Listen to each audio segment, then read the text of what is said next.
route from South Brookline to the high school. And sort of how that's progressing. I think that's a great idea and very excited about it. That end of town really is sort of isolated. And it's good to see that there's some discussion about it, so. Eric Johnson, I live on Chestnut Street in Brookline, grew up, and Louise, my sister. She dragged me along. I recruited him. Louise is the big bike person, and she's also very good at being involved in things, so she's trying to get me interested, so. If you make it interesting, then. Sure. I'm Emily Jacobson. I'm the chair of the Bicycle Advisory Committee. Be Silman, Brookline High School graduate as of last weekend, member of the committee. Scott McCullough, EIC member. Amy Ingles, Transportation Administrator for the town. David Krug, president of Viking Brookline. David Chinaman, treasurer of Viking Brookline and former committee member. Lauren Stella, friend of the committee. Dan Queenheim, I'm a member of Viking Brookline and friend of this committee. Bob Miller, member of the Bicycle Advisory Committee and town meeting member. Hi, and we have several people online as well. If you want to unmute and introduce yourselves. Hi, I can go first. Alexis Villarreta. I'm with the town's technical consultant, Tool Design, for the South Brookline to Brookline High School study. I'm a transportation planner and project manager. Previously, I've worked with the town on the Brookline Vision Zero plan as well. So nice to see some familiar faces here. And I'll also pass it to Kabir to introduce himself from Tool. Hi, my name is Kabir. I'm in Tool Design as well. I'm an engineer. I'm helping out with the presentation. Really excited for this. Brenda Hefter, I live on Chestnut Avenue and interested in what's doing with the Bicycle Advisory Committee.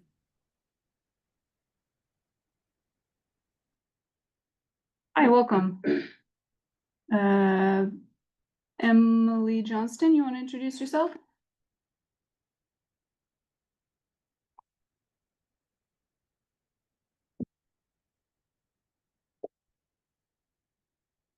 Yeah. Brenda's not Tool. Alexis is Tool. Oh, oops. That's Jesse. Yeah. Amanda, would you like to unmute yourself? Say hello. Amanda Zimmerman, member of the Bicycle Advisory Committee, town meeting member.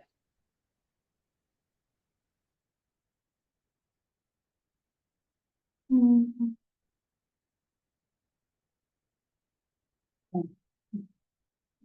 You want someone else to take notes so you can show the Zoom, or do you want to do it this way? Oh, you guys want to see people's faces? Well, kind of. Yeah. Whatever.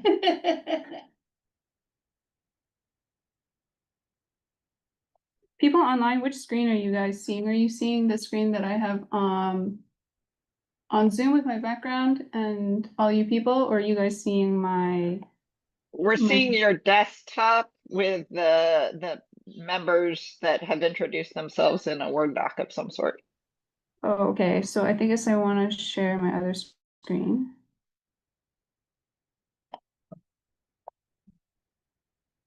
I'm going to share screen too.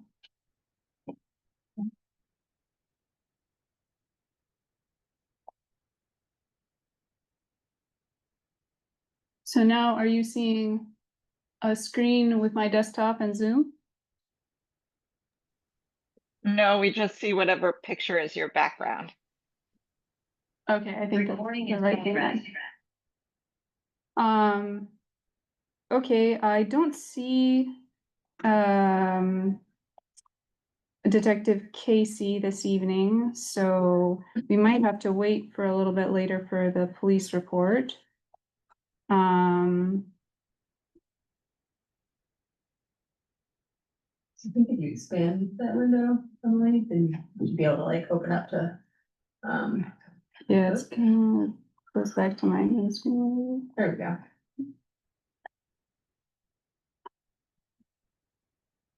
Are you guys seeing Zoom now? No. Nope. We see the same thing. See a nice campsite. Oh, and Richard Murphy's there. They're doing that. Yeah, so when you share through Zoom, you can choose like a window or you can choose, or yeah, screen rather, or a window. So I think, yeah, you want to click screen two. I thought I shared that before. Y'all seeing Zoom yet? I didn't know it was not to show Zoom. Okay, Um, let me move. I guess they should be seen. Can you see my browser? Yes. The agenda now. Yes. Yeah, okay. Okay. So that you appear to be seeing the right thing. But it is very small. Oh, and it just disappeared. Yeah, it's the giant resolution screen. I'm not meant to be presenting anything at the moment. Okay, so we've done introductions. Are there any member updates? I can give a short update, Mhm. for, Safe Routes to School. The, Safe Routes to School had their presentation meeting. Sorry, I'm distracting myself here. And they have a meeting each year at the State House and give out awards, and 2 Brookline schools got awards. The Hayes School got a bronze award, and the Lincoln School got a silver award. So Cool. What was I'm not aware of the work at Hayes. I am at Lincoln, but I think it had to do with work, a study, traffic study. There's interest in putting in some crosswalks. And I think that's really kind of the main motivation, but they also, at least in the past, have participated in, I think, the bike rodeo and Hmm. maybe some other. Few years ago, I did in conjunction with Safe Routes to School, we did a presentation to the 5th grade on bicycle safety. So I'm not sure if they've been continuing with all of that stuff, but I know that the crosswalks have been a real focus lately.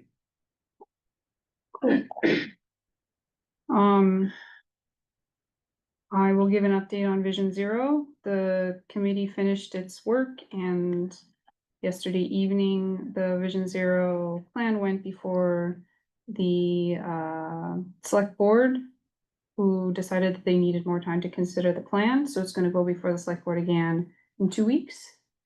Is that right? Yeah, for clarification that they are only voting on the resolution, not the plan.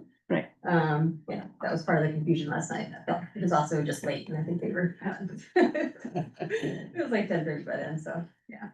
Yeah, well, They had a lot of stuff. we'll pray for a short meeting. What does the resolution mean? Oh, so the resolution essentially kind of lays out the different tenets of Vision Zero, why it's important.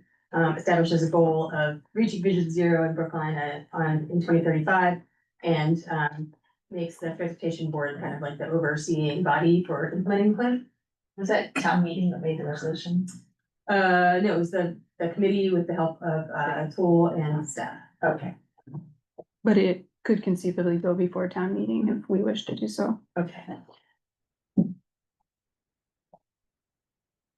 Any other member updates? Emily, I give a non-member update. Go ahead. Just to mention that Pierce had his first, bike bus Oh, about a yeah. week and a half ago. And I went along with, Richard Murphy was there.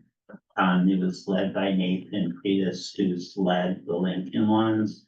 I have to say, I was really impressed with the number of people who came out. There must have been at least 25 children and 25 parents. And I think, it reflects the fact that there really is a strong interest in this. I think we need to do them more often. And Biking Brookline is going to work on the summer ride for children in Brookline, like a 5-mile neighborhood ride, and keep the momentum going. Was the bike bus to the old Lincoln School or Yeah. to Fisher Hill? Yeah, and that was the other thing. It was to the old Lincoln School, you know, and it was a, you know, tough route. I mean, we went down Cypress, crossed Route 9, went down Walnut. I mean, what really struck me was just the kids were so happy, and this was like a nothing little ride. And, you know, what I kept overhearing from children was, when can we do this again? You know, to their parents. So we really had to push this. Yeah. Now, when they went Walnut, did they go down that pathway to the building? So yeah, we went down a pathway that brought us to the front of the building, and then we went up a ramp that brought us, so we went The ramp. to the east side of the building, and then we went to the north, to the west side, where we get back up the ramp. And the bike racks were oversubscribed. I mean, there weren't enough bike Yeah, racks. for all yeah. of it. Is there a crossing guard at Route 9 where you crossed? Oh, no. By the gas station. Sure, and by the way, we had a police escort. We had 3 police people. So they kind of controlled the intersections. Although I think we would have managed without them, but it was good to have them. It's on bike or in. And they were on bike also, yeah. Nice. Which was really, I also think it's really. Plus we had a cruiser day too. Oh, yeah, So- I didn't notice the cruiser. I noticed the police. I had to keep telling, I was the lead dog. I had to keep telling the kids, hey, slow down. You can't get ahead, you know? They were great. There was about 20 of them, or 25 of them, I think.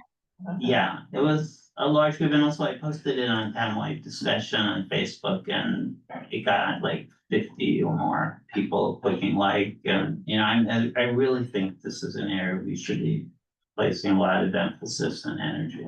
That's great. Great. Glad you guys did that. Okay, let's move on now to the South Brookline BHS feasibility study. The main meat of the evening. I'm gonna turn the screen over to our consultants. Gonna have to figure out how to do this. So you can make them. Co-presenter. Maybe if you go to participants. Oh, Co-host. And then same for Alexis, and they should be able to freely unmute themselves and share screen. Oh, and before I do that, I just want to recognize Richard Murphy, who has put so much effort into this plan already. And really went the extra level to flush out how this could be possible, and also to pull a lot of his neighbors into planning. So I think this would not be before us without his work.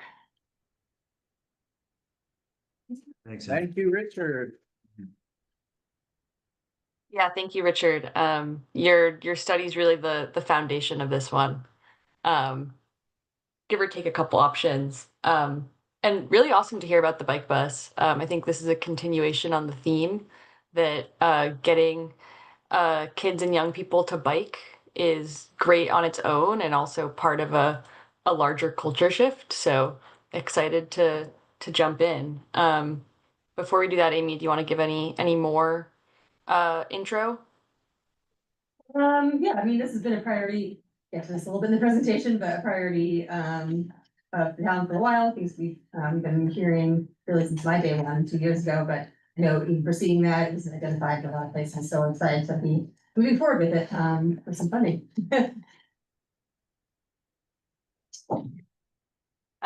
So our agenda, we're going to go over a little bit of background on this project and also how we're thinking about approaching it, review the draft routes for your feedback. And I want to note that we're a little bit limited on time. We also will be circulating at the end of the meeting an online survey where the free response question to share as many comments on the draft routes as you'd like. So we're going to limit the comments in this space for time reasons, but there will be other opportunities to weigh in. We'll talk about evaluation criteria, you know, the things that we're thinking about when comparing the route options to one another. Wrap up revisiting the route options and talking about next steps, including that survey. So from what I understand, I just wanted to interrupt. From what I understand, this is like very, very high level preliminary feasibility study. This is not like, you know, this is the plan, we're gonna do it. This is just like the beginning part of it. Right. I mean, there's a start point and there's an end point, and tonight we're talking about options for getting between them. Right, okay. More or less. Cool. Also want to introduce folks to a tool you've maybe used before. It's called Mentimeter. We're going to use it tonight to help facilitate our discussion. It's an interactive meeting tool. I see most of you are in person, so you can just scan this QR code with your phone cameras, or you can go to menti.com and type in this code, which will appear later, so no need to write it down just yet. But when the time comes, just pull that window back up and you'll have the opportunity to answer some questions that we'll all be able to see together on the screen.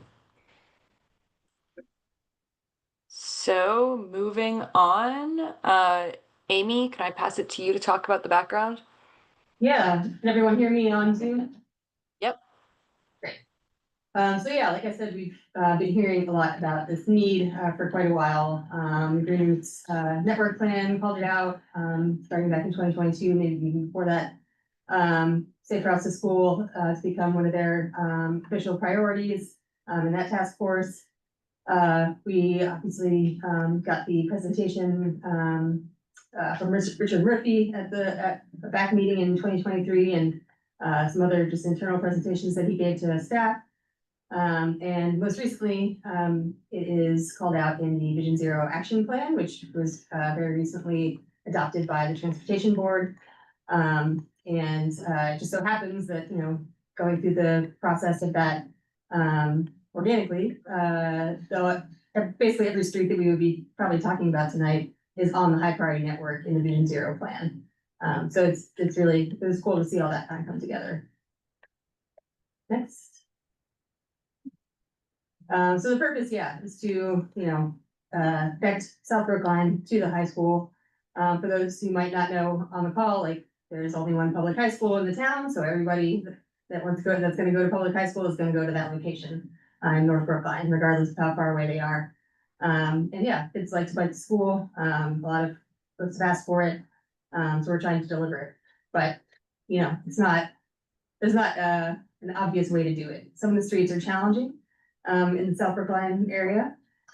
So this part right now is going to kind of determine what the conceptual route would be, what streets we would want to look at doing improvements on to make them safe, and just weighing a lot of different trade-offs as we do that. And then eventually coming up to a package where we can start moving into a design phase for different chunks at a time. Thank you, Amy. So we're going to talk a little bit about the study process now, including running through some of the principles that we're keeping in mind when we're thinking about which streets might be made safe for biking, particularly for children and youth. So some of this won't be new to members of the Bicycle Advisory Committee, but just, you know, covering our bases. So I'll pass it to Kabir. Thanks, Alexis and Amy. Yeah, so we are at the beginning of the process that's laid out on screen here today. We have draft routes to share with you to get your feedback on. And with your input, in addition to other metrics and criteria that Alexis will talk about a little bit later, we will evaluate the routes to eventually identify the preferred route from South Brookline to BHS. And then from there, we will create some concept designs to get a little bit of a better sense of what facilities may be required at different parts of the route. Next slide. So the overarching goal here is to create a low stress experience for children, youth, and others to bike to school. So what does low stress really mean? Next slide. So low stress means that it's comfortable for all ages and abilities, including children, to ride around. And really the idea is that riding a bike should not only be reserved for those that are the strongest and fittest, but that the infrastructure around us should encourage everyone of any ability to ride a bicycle safely without any fear of conflicts with motor vehicles. And so the way we do that is through protected bike lanes. These are bicycle lanes with horizontal and vertical separation, which I'll show in a few slides, and bicycle boulevards, which are generally smaller neighborhood streets with infrastructure designed to keep vehicles at slow speeds, making it comfortable to ride on these streets. And low stress is not just a feeling, it can actually be quantified. Slide. So LTS, or level of traffic stress, is a metric for evaluating the level of traffic stress that bicyclists experience riding on any given street. So it's scored from 1 to 4, with 1 being the most comfortable and low stress environment. This metric is based on speeds, volumes, and bicycle facility type. So I won't read all of them, but I can read number 1. It's a corridor that's characterized for all ages and abilities, including children. LTS1 roadways are characterized by protected bike lanes or greenways and very little or no intermingling with vehicular traffic. So it really just puts into words a lot of feelings that a lot of us feel when we're out riding our bike on some roads with facilities and some roads without. Next slide, please. So there are a number of low stress bike facility options that are dependent on the context of the street that we're talking about. And here you can see a spectrum of options that all sort of meet the local context in which they're in. So the 2 photos on the left show protected bike lanes. These have vertical separation or raised elements. So you can see the concrete blocks and the planters with flowers. And they also have horizontal separation. So there's buffer space, or the bike lane is offset from the vehicle travel lane to create that buffer so that bikes and vehicles are not right on top of each other. Protected bike lanes are generally used on streets with greater than 6,000 vehicles per day. At this threshold, there are generally too many vehicles that are generally going way too fast to mix bikes and vehicles together, hence the need for the separation. When volumes get pretty low, so about under 2,000 vehicles per day, then we can utilize neighborhood greenways, which prioritize bicycle travel on neighborhood streets with slow speeds, low volumes, and wayfinding to provide a safe route. And can I just interrupt? Can you give kind of an example in Brookline of what 6,000 ADT street is versus the 2,000? Top of my head. Sorry to put you on the spot. I'm gonna guess here, so, I think some of your, major, like, cut through, like, not big roads, but like, I know we get a lot of traffic on Tappan Street heading towards, I feel like that might be in that ballpark. It's a neighborhood road, people live on it, right, you know. Is it for it's, 2,000 or 6,000? Closer to the 6,000, I would. Oh, really? Wow. Yeah, I would guess, again, this is a big guess, I don't memorize, but what was? I just have to interrupt here that that low traffic stress classification system was developed by Peter Firth in a paper in 2012. And Peter was, of course, the original author of the Green Routes Plan, which its primary goal was to develop safe routes to Brookline High. So what goes around comes around. And that was what, in 2008? 12. The paper was 2008, but he was working on the concept from when he built the Green Routes Plan. Okay, so this has been a long time coming. So yeah, so like, for one that has been, a street that's been, you know, we talked about a lot recently, Chestnut Hill Ave is, I think, it's 10,000, something like that, it's quite a bit more. It's a lot more. So 2,000 is still like fairly high, it's not like your really quiet neighborhood street, so that's like the top end of what could be a greenway, I don't know, maybe something like. Pleasant or? Like Salisbury and I'm just thinking.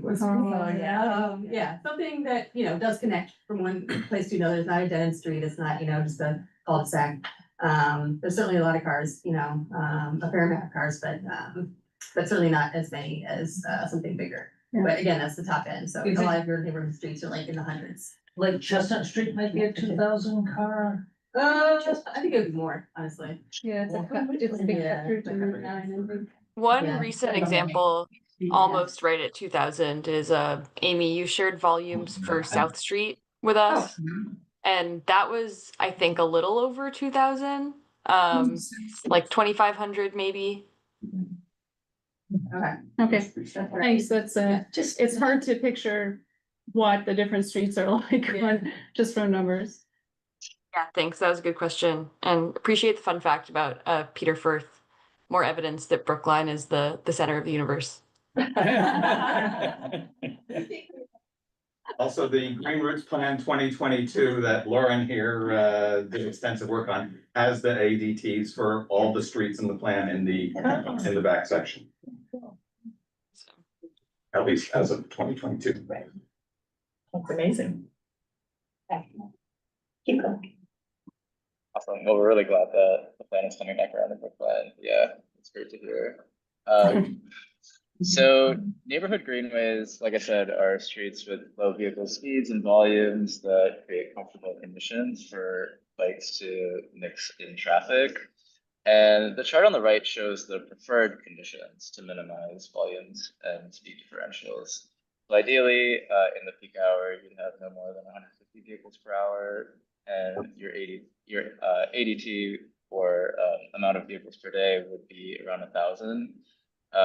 So yeah, that speaks to like 2000 really being one of the higher thresholds here. And then an operating speed of 15 miles per hour. And that is really the general speed that a bicyclist may travel at. And so vehicles and bikes can travel together.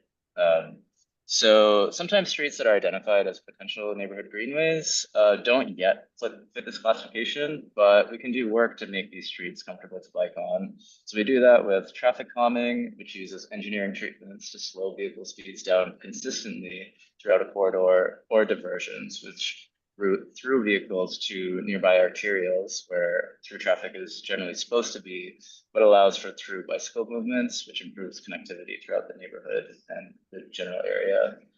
And greenways are generally marked by wayfinding and shared lane marking. So you can see both of those on the picture at the bottom, with the shared lane marking in the street and a wayfinding sign in green. And there can be other directional signs as well to assist bicyclists in getting to nearby destinations in the area. Next slide. So this slide shows a series of traffic calming treatments that are actually in use throughout the local area. So neck downs or curb extensions is when the lane narrows up to force vehicles to slow down at that location. And it's also great when it's paired with a pedestrian crossing, because it reduces the crossing distance that pedestrians have to cross through. A chicane is when the road shifts. So here you can see it goes from right to left, and it forces vehicles to slow down while navigating that shift. That's really commonly done by alternating on-street parking, as shown in this example, but can also be done through other quick build methods. Speed humps, this is a treatment that's widely used in Boston right now, and it's ever growing. Speed humps are installed as a traffic calming tool in a series of locations. They're generally placed every 250 to 300 feet or so, and that research has shown that's the ideal distance to prevent speeding up between speed humps. So again, creating that consistent speed control throughout the corridor. And a neighborhood traffic circle. This one is shown in the local neighborhood on South Street. These force vehicles to slow down and navigate through the intersection very carefully. They have really small radiuses, as you can see, so they're a little different than like a modern roundabout, or certainly the plethora of rotaries that are throughout the region. And they can also take the place of a stop intersection to enhance compliance and slow speeds. And neighborhood greenway crossings. So major street crossings are a common challenge for continuous neighborhood greenways. Since the greenway is generally a minor street at an intersection with a major street, the major street may generally receive priority through the intersection. So when analyzing the routing, we will favor major street crossings that have signalization. So that allows for conflict-free crossings because they're phase separated, or intersections where crossing conditions may be improved through a series of treatments. So signage, you can see at the top, there's a sign under the stop sign to aid drivers in looking out for bicyclists, sight distance improvement so that the bicyclists and motorists are able to see each other from further away. Lane narrowing and reduced approach speeds go hand in hand. Crossing islands to cross one lane of traffic at a time.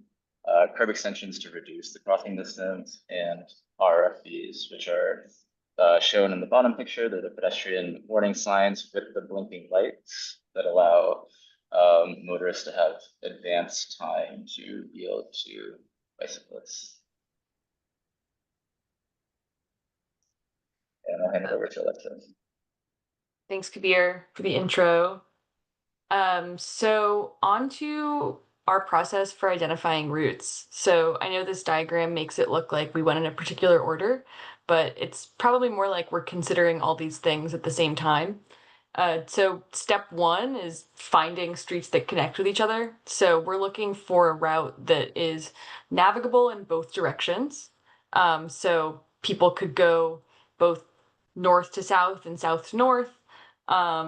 And we are keeping in mind that there might be the ability to make some local streets two-way just for bikes.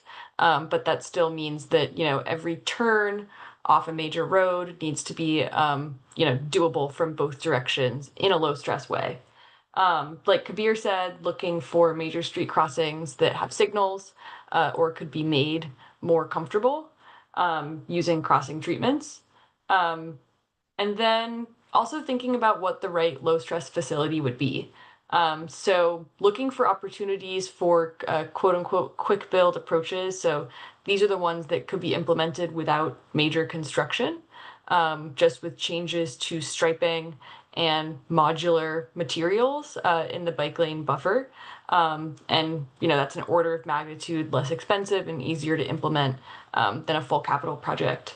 And in thinking about what the right low-stress facility would be, at this stage, we did decide that some routes were just probably infeasible, especially where the road is very narrow and the volumes are well above those thresholds that we shared. So where there are a lot of cars and there's not the space to implement a separated bike lane, just not a great candidate for a low-stress route, especially for children and youth. And then finally, also thinking about potential barriers or trade-offs, like difficult crossings, need for a lane reduction, otherwise known as a road diet, potential parking impacts, need for extensive construction, topography, and jurisdiction. So most of these things have not ruled out any routes, perhaps with the exception of jurisdiction, which we know is complicated in South Brookline with state roads like Route 9 and West Roxbury Parkway. Did I hear someone making a comment a moment ago? Oh, I was gonna ask, what about hills, but you have it there. Yes, there are hills. Any other questions before we move on? Great. So we're thinking about the routing options in 3 sections. And I'll actually start with the one in the middle, just because there's no way around it. So Lee and Clyde Streets and Newton Street we're thinking about as like the central spine of this route, which I believe was also the approach favored in the original study put together by Richard and by this committee. And then to the south, we're looking at a number of options and a number of streets to get from approximately the Hancock Village area up to Newton Street. And then on the north side, we also looked at a number of options, but ultimately we think that only one is going to be feasible for a low stress route. So we'll go through each of these areas one by one. And I'd encourage folks to focus a little less on the combinations of streets specifically and more you know, the streets as a whole that we're considering, what they might be like to bike on today, what intersections you would anticipate being a problem. Because especially in this southern area, we really can combine these streets many different ways. And I think in the interest of time, maybe we can take 2 or 3 comments on each of these slides. And Emily, as the chair in the room, maybe you'd be willing to help moderate that since you're there in person. Sure. Awesome. So with that, let's jump into it. So I know there's a lot happening on this slide. So on this map, in yellow, we have state roads. So in this southern section of this route, West Roxbury Parkway and the Circle are the big barriers. And in discussing the options here, we determined that for the purposes of this study, it would be somewhat impractical to consider options that go through the Circle, because there don't really seem to be easy solutions there, and they would all require coordination with DCR. So all of the options that we propose moving forward with route around the Rotary in some way, but we did initially look at the Rotary. And in blue, you have facilities or you have streets that would need a protected bike lane in order to be low stress. And in green are the streets where we would envision a neighborhood greenway type treatment, like Kabir described, potentially with some traffic calming to create a low stress experience. And so generally there are 4 options for how to combine these. And we were kind of saying that as you go, it's just a matter of like each successive option is avoiding more barriers. And as a result, the route gets longer and longer. So that's something that we'll also be considering and that we want to ask you about during this meeting is how we rank some of these considerations relative to one another, like circuity being one of them. Is it worth adding a lot of time to have a beautiful, leafy, low-stress route through local streets?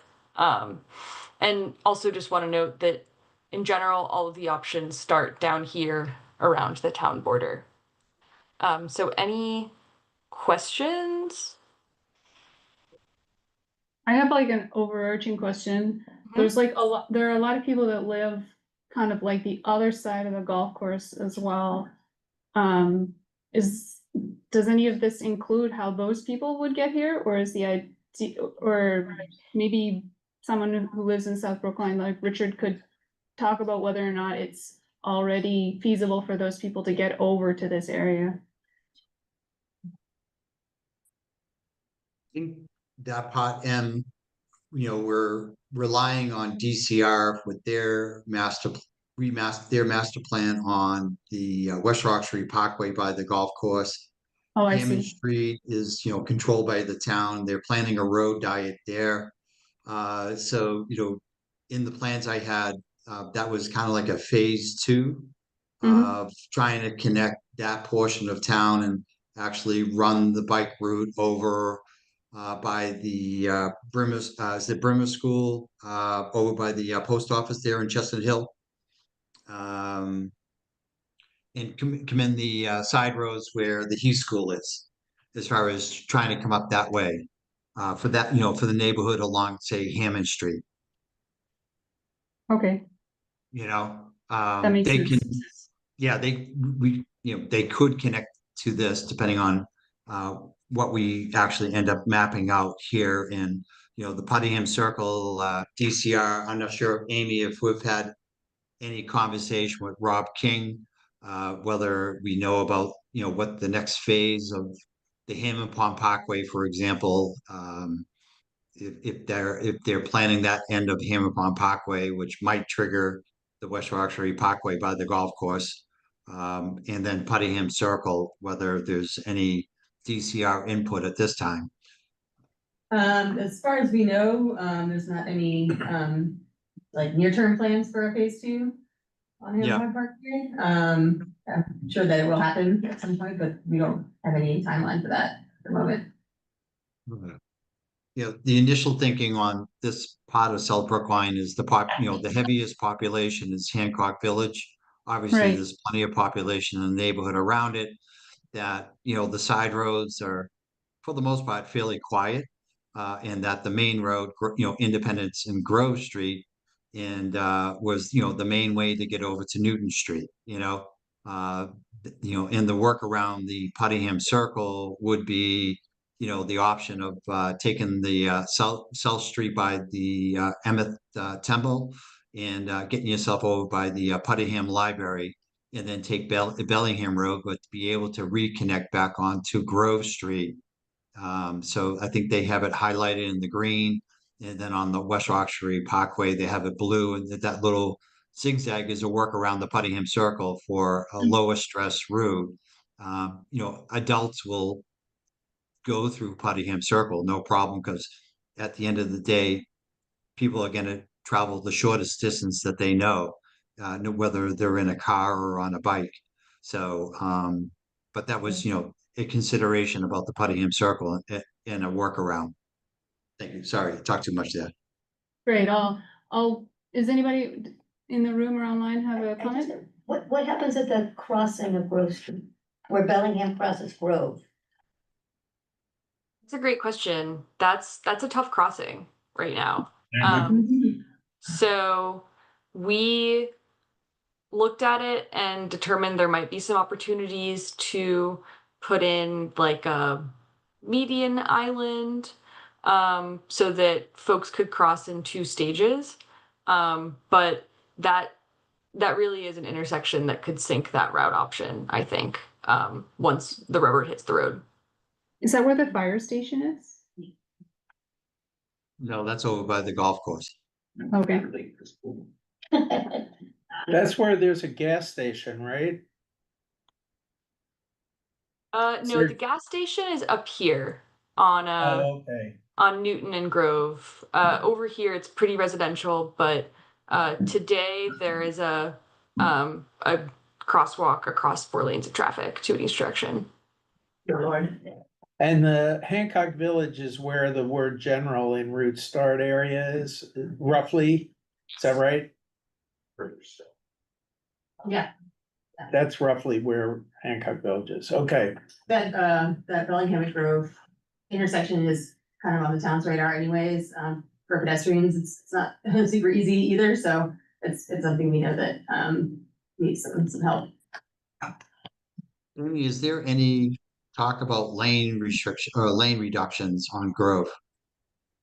Which would provide, I mean, yeah, it's something we've pondered if that was possible, but, beyond that, we haven't really gone anywhere. yeah. I mean, you get to the intersection of Bellingham and Grove and you turn to your right, you can almost, in a sense, see the Exxon station that, an individual is going to want to turn right onto Grove and to get to Newton Street at that point. Does anybody online have a comment?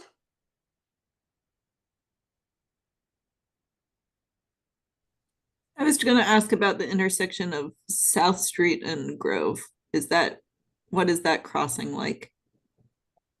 There is a signal there, which is great, because like we were saying before, we're looking for places where people biking could be given a dedicated moment to cross. I think we would still probably want to see some geometric changes to make that more comfortable, and like markings to show children and youth how to cross the street there. But that is a strength of the routes that use South Street, is that there's a signal here at Grove, there's a signal at West Roxbury Parkway. So we've said that this intersection with Newton Street might be a little bit difficult to make comfortable going in the southbound direction, because of, people coming from West Roxbury Parkway come around a curve here at a higher speed. So there's still challenges with all of these crossings, but these 2 are signalized. I'm curious if anyone here rides a bike on any of these streets today, especially the ones that are in green. Because the ones that are in blue, we would be, if those end up being the preferred route, we'd be proposing a pretty significant infrastructure change. But the ones in green, you know, it could be a matter of wayfinding signage and some traffic calming. Hi, yeah, I'm a South Brookline resident and a current junior at Brookline High. I have biked along South Street before, and it is relatively doable right now. It's the main problem is the hills that are there, especially when like in the morning or during middle of the afternoon, there's usually a lot of cars, and that's typically when bikes going up the hills are slower and cars have to often go over the double yellow lines to avoid hitting you. I think it is doable on South Street. I think the South Street route is better than the Grove Street because as far as I know, when I've been down there, it's still pretty congested, and I think it's easier, definitely safer for kids on South Street to bike. Thank you. Great to have a member of the target user group here. Thanks for joining us. And yeah, I hear you on the uphill thing. And one opportunity there might be, I don't know if folks have heard of a climbing lane, but that's when a bike lane is provided in just the uphill direction, where there might not be width for both directions, so that bicyclists have a place to be and to go much slower just for that moment. When the speed difference between biking and driving is much greater. Just one quick comment, in kind of spirit of combining initiatives and efficiencies. South Street, I think, has like 3 different requests for traffic calming, so that's different requests with all the signatures, like the old style request. Definitely more than one, I think there's 3. And I do believe it scored pretty well with the scoring rubric, so I expect, I don't know, I can't say when yet, we haven't done our work plan, but I expect that, you know, that would be a good spot for traffic calming anyways. So. And accepted by the neighbors, obviously. So, any other comments before we move to the next slide? I bike up here sometimes, and I mean, there's, in terms of the blue routes, there's kind of no choice but to take Newton Street. Are you talking about Grove instead? Sorry, what's your question? There's kind of no choice but to take either Grove or Newton. Like you have to take either Grove or Newton on the way up. Right, one of these two. Yeah. And then starting here, Newton Street is really in the next segment of, you know, the spine that is sort of unavoidable to get from this area up to North Brookline. So yes, ultimately to get there though, you're right that folks would need to take one of these 2 streets, and between them, Newton Street might be more promising. There is, you know, there are shoulders today that seem to be used informally for biking and for parking, but we'll definitely be evaluating potential impacts if that were to be formalized as bike lanes. I have a question. Do you have any sense for the difference in distance of going Grove Street to Newton as opposed to going further north to Newton Street and then back down? I mean, are we talking about a lot of distance or just a little bit of difference? Yeah, we haven't done the math yet, but I have a feeling that it's a notable difference for bicyclists, especially because to fully avoid Grove Street via Bellingham Road or South Street, as Audrey pointed out, would require going up a hill. So that adds some time. I imagine that, like someone else on the call said, you know, adults who are confident riders are more likely to just send it through the rotary and go the fastest way. But yeah, circuity is definitely something to weigh here. I'm gonna say I'm a very confident rider, but I still always take the safest way if I can find one. Agreed. Are we also trying to connect the bike lanes that are on Allendale Road to this network? That is another route evaluation question. So please hold that thought until the next section of slides, because we definitely want to talk about how we balance these priorities. Okay, shall we move on to the next one? So in the central spine section, there really just is the one option, which is continuing on Newton Street up to Clyde Street and Lee Street. And so as part of this, like we said, we'll be evaluating potential impacts. We know that in order to make this fit, especially in a quick build, lower cost fashion, going through Lee and Clyde streets would require a lane reduction. So we have collected traffic data and we'll be evaluating the potential impacts from a lane reduction. But at a first look, those traffic volumes daily are within conventional road diet thresholds. And there is evidence to suggest that speeding is a major problem through here, especially on off-peak times. And so this could be an opportunity to feed multiple birds with one scone and reduce speeding while also creating a safe bike route. Yeah, this is just south of the section where that person keeps having their fence plowed in by cars, right? Oh, Lord. Yeah, it's down by Lee and Dudley Street, Okay. at the road, that roundabout, if you call it. Is that the little circle thing at the top? Yeah, up here. And as part of our conceptual design task that Kabir mentioned for the overall feasibility study process, we do have some time to diagram out some difficult intersections. So this rotary very well could be one of them that, you know, is challenging but not impossible to get bikes through comfortably. And I'll also add that we're evaluating a couple different facility options for Newton Street, looking at the potential for even a shared use side path there, which of course would be a higher capital cost, but could be the best way to balance various pedestrian bike vehicle access needs.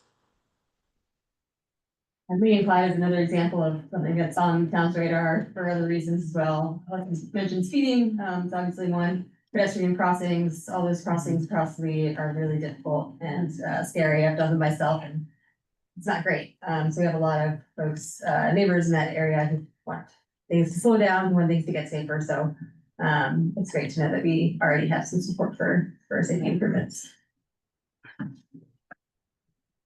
So I guess no input really needed on route options here because there is only one option. But if anyone would like to. I'm gonna say, I do bike this quite frequently to go to Allendale Farm, and I take Dudley Street, actually. I cut off before getting to that traffic circle. Oh, there's an idea. Which is a really nice street. Oh, yeah. Oh, yeah. And Yeah, it's that's not, nice too. it's not actually, yeah. Just Sears, and then you go on Link. Yeah. But the problem with that is that when you come out of the traffic circle, you need to be like when you come out of the end of Dudley Street onto Warren, you need to be super, super careful because people come absolutely flying around that corner onto Warren Street. Yes, it is. And so you would have to stop people to recommend that as a route to high schoolers. Oh, yeah. So. All right, here we thought we solved it. Thank you. Dudley Street, we'll look into it. Any other thoughts before we move on? Awesome. So last section is getting folks from around that circle location over Route 9 to the high school, which might honestly be the most challenging one. So you can see in red that we looked at a couple different options for crossing Route 9 that we ultimately deemed infeasible for different reasons. So starting on the right over here, this option would use Walnut Street to get east of the reservoir over to Cypress. Walnut is one of those streets that, like we said, it's really narrow. And it carries a lot of traffic volume. So hard to envision a way to make that comfortable for all ages and abilities. So ruled out that and really everything that came after it for that reason, because there would not even be another way to get people to Cypress Street. And then over here on the west, looked to cross at Lee Street, cross Route 9 at Lee Street. But it would require like this sort of coordination with MassDOT, maybe to get a two-way separated bike lane crossing in here that would be really complicated. And then this whole route would be pretty circuitous, involves some high-speed hairpin turns and crazy topography. So we stopped looking at it. Huge hill and a huge hill. And a huge, yes, a massive hill. Yes. Nobody's gonna do that. It's good for I've been up Southern there folks. I've been up there in my car, and I was glad that I was driving. So what we're seeing is probably the only good option here is the one from Richard's study as well, which is using Dudley Street and Dudley Way, which already has a bike facility that could, see some potential upgrades to make it more comfortable for all ages and abilities. And then coming over this way to Warren, which then becomes Sumner Road. And so probably the highest stress part here would be approaching Warren. And then we know that Sumner Road is probably an access route for the high school, so might need a slightly more intense neighborhood greenway treatment to make that comfortable. But it does seem like the best of some difficult options for getting students safely across Route 9. I have a couple of thoughts. I mean, one is Sumner Road. The other thing you should keep in mind is that school buses are parked there a lot. And so it can be a really constricted approach to, oh no, I'm not talking about, no, yeah. The part right by the high school. Right, but yeah. When you come down. Oh, yeah, when you come down, before you the- get to Tappan, which isn't labeled on there, but before you get to Tappan, when there's the beginning of school, there's a lot of cars, people are stopping, they're dropping off people, there could be a bus parked there. And so I don't know, I mean, it seems like you might need some provision to allow bikes to be able to get through, because that can get jammed up. And then the other thing, and I don't ride this much, but I have ridden it, is the Dudley Street. I feel like I remember being scared around some of those curves that I wasn't visible to oncoming cars, a car coming up behind me. So just a thought, I don't know whether that's a real concern or not, but. Speaking of Dudley, what I'd really like to see, I know it's politics, but there's already a path in the reservoir. Yeah. Walking now. Yeah. Shared use path, it could be. And that avoids the hill on. It avoids the whole run of Dudley Street. Yeah. And the other part, Warren and Walnut. You got in trouble getting that. Can I make a couple points? The first question is really that intersection when going south between Dudley and Lee Street, figuring out how you would turn left onto that like scares me a lot, even on a bike. And then the second thing that I would say is I'm not usually on the side of Walnut Street that you have read it out, but right now Old Lincoln is on the other side and I bike down Cypress to Walnut, and the other side is a very low stress route. even at school times. And I don't know enough about the difference between one side of Cypress Street and the other side of Cypress Street to know, like, maybe you could just do the same traffic calming on the other side of Cypress Street, and it would actually make it a relatively low stress way about it. Cypress heading to the high school, that across Route 9? Cypress heading to the high school on the south? usually is at 8:10 or so is not backed up. It's the traffic's the opposite way, if that makes sense. It's usually from North Brookline to the high school in the morning, and Yeah. from the high school to North Brookline. Like, so in terms of bike stress, that little portion of red on Cypress Street, I would not actually think is particularly stressful. I don't know enough about the other side of Walnut to know if there's something that makes it more stressful there. But That's great. Walnut between Cypress and Washington is very low stress. So, No, that's not true. so Jan and Toby and I all live on the other side of Cypress Street, and we're all saying that you disagree. That's really dicey to bike through that intersection at Route 9 in the morning. It's like, It's bad. yeah, it's really bad. But I've got to say that the other thing is that there are a lot of people that live on the other side of Route 9, right? There's like this whole area of the Point neighborhood. Those people are not going to go up to Sumner Street to try and get across. Like, and there are already a huge amount of school children on Walnut Street because there's Lincoln School, there's the old Lincoln School, and so it's like already a school route. Like, in a lot of ways, I know it is not it's not like the way you would want to go if you were trying to find the easiest way to do it, but it would serve the most people to have this be a safe street for kids to go along, and Cypress Street, really. There's also public housing at the intersection of Walnut and Cypress, so those kids probably need to be getting to the high school, to Lincoln, etc. Maybe High Street. Chestnut. Chestnut and High Street in Cypress. Yeah, that's the project. Oh, Yeah. yeah. You're right, I'm wrong. But there is public housing at the bottom. There is veterans housing, I think, near the Sergeant Road, no, farther down. We can't see it there. Oh, there is. Near Paul Pender Rotary. I have a quick question for Amy. Oh, yes.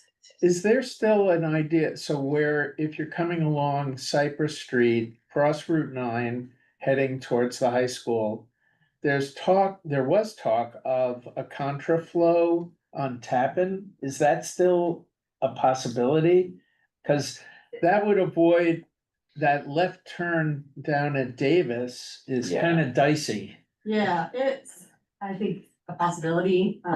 It was paused for a number of different reasons. As we evaluate priorities, but I think it's still a possibility. Say that. I don't know, I think trying to go down Tappan would be worse than Davis. I mean, Davis, you're going the right way, Tappan, you're going against traffic, and you have all the cars that are parked there. Right, the idea was that there was a plan to move some of the parking, the angled parking out, put a lane in for. Oh, I see. Yeah, it would, no, it's not like riding down the way it is now. Yeah. It was a plan that was gonna happen and then didn't. Also, I see that Richard has a hand raised if you'd like to share a comment. Yeah, go ahead. Yeah, I just want to mention to Amy, the intersection I know the state controls the traffic lights on Route 9, if I'm correct. And the intersection of Warner and Sumner, I'm at that traffic light and I timed it, and it's 1 minute and 10 seconds for the traffic on Route 9 for a green light there. And we know, like, in the morning, especially, Warner gets super backed up, and then the opposite for Sumner in the afternoon. I wasn't sure if if the state works with you on that, but that's a congestion that does develop, and I think the timing for the light is excessive for 1 minute and 10 seconds for the green light, because traffic goes and then it's empty and people on Sumner and Warner are just sitting there waiting to go. Okay, yeah, I mean, it is controlled by the state, but we, work with them on, when we notice problems like this, we'll reach out to them and maybe they can do something about it. They wanted to work for us too, so they have a stake in it. Which of these intersections has crossing guards already? Cypress. Cypress? Does Sumner have crossing guard already or? No. No, Not that sure. usually doesn't. Yeah. Okay. And also, we're interest- checking whether Cypress will have a crossing guard once Pierce moves back to its school, because I think that was added purposely for the construction, unless they're usually there for. It's always there for the high for the high school students. So, Oh, so It's that always has been- always been. yeah, Yeah. So, Richard, is this a new hand raise or is that the old hand raise? sorry, I forgot to take it down. Great. So I'm going to move us along in the interest of time. On to route criteria, which we've touched on a couple times. So as you've seen, there are multiple options in some of these places, and you all have given us a couple more to consider or reconsider, depending on who you believe about Walnut Street. So moving towards a preferred route, we're looking to come up with a set of criteria that we can use to kind of objectively compare routes to one another, and decide which one might be the best option for balancing competing needs. So looking for these to be somehow measurable or quantifiable. And in a moment, we're going to switch to Mentimeter. So encourage you to get your phones back out.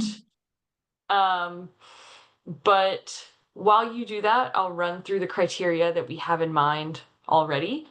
So the first one is safety. Like Amy said, there's pretty significant overlap with the high priority network from the Vision Zero plan, but a safety benefit would be a route that provides an opportunity to address some overlapping needs that Amy was describing, of other noted safety issues.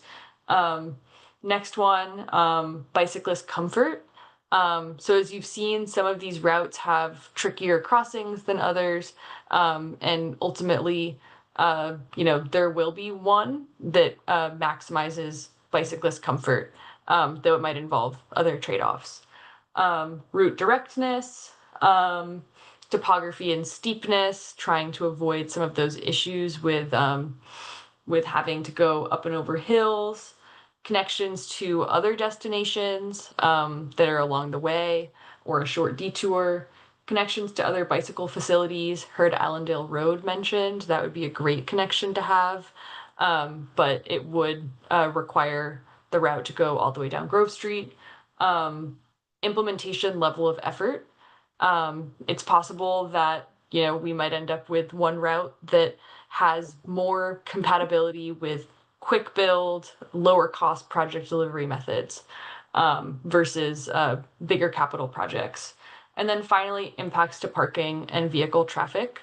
Some of these corridors that we've shown as protected bike lanes, as you're probably aware, would require a lane reduction and or changes to parking. And so we want to understand how to weigh that against some of these other benefits. So I will switch windows. Can I just ask a question about that?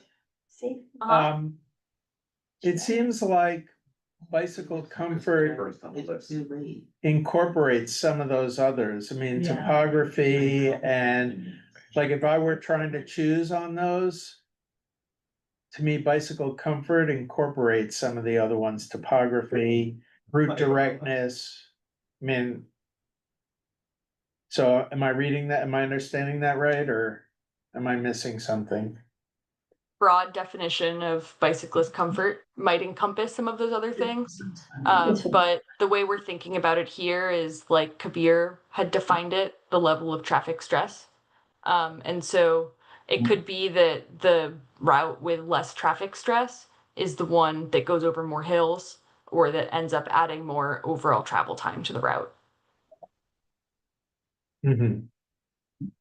Let me ask a question. Mhm. How is the thinking here compared to like Chestnut Hill Avenue? 9, 11, 12, 12. I think that's a better question for Amy. Not sure I understand what you're asking.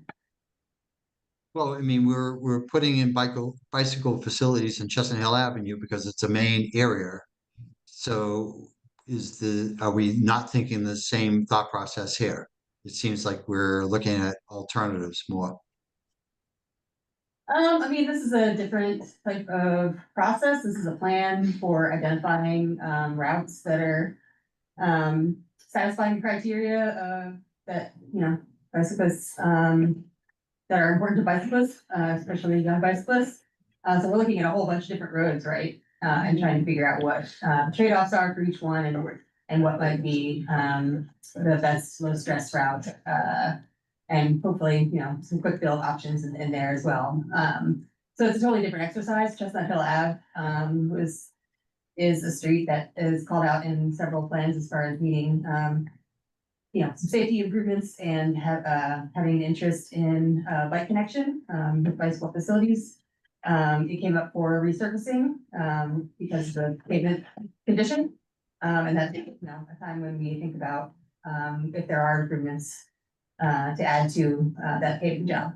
So it's, yeah, it's just a totally different type of approach and situation. Does that answer your question? Got it. Yep, thanks, Ann. Sure. So thank you to everyone who's answered this question. Would anyone who checked safety as their #1 top priority like to elaborate on why?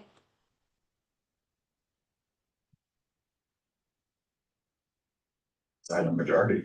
I can go, because I also think it includes bicyclist safety as well as the safety of others. And I think of all the things that we prioritize in our like public ways, we don't prioritize safety as much as we should. And that absolutely should be our #1 priority in town.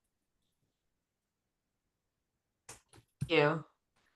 Would someone who prioritized something apart from safety like to elaborate on your choice there?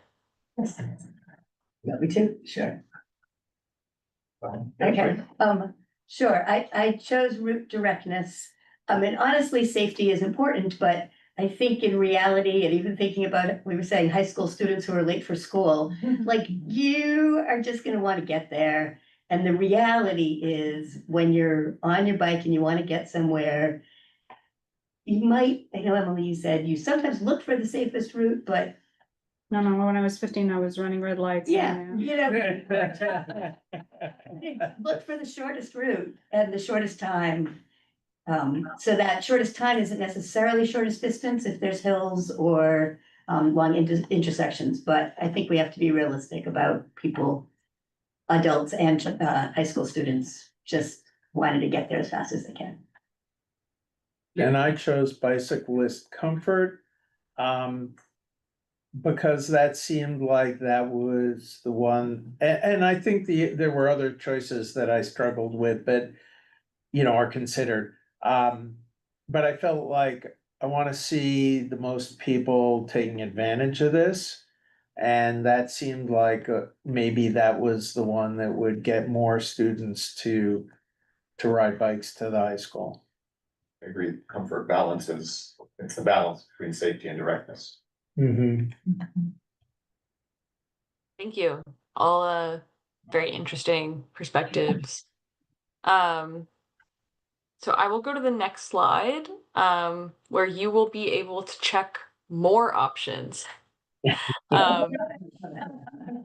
So no need to check the same one that you already checked, but it would be great to hear of these options, which other ones are also important to you that you think we should consider.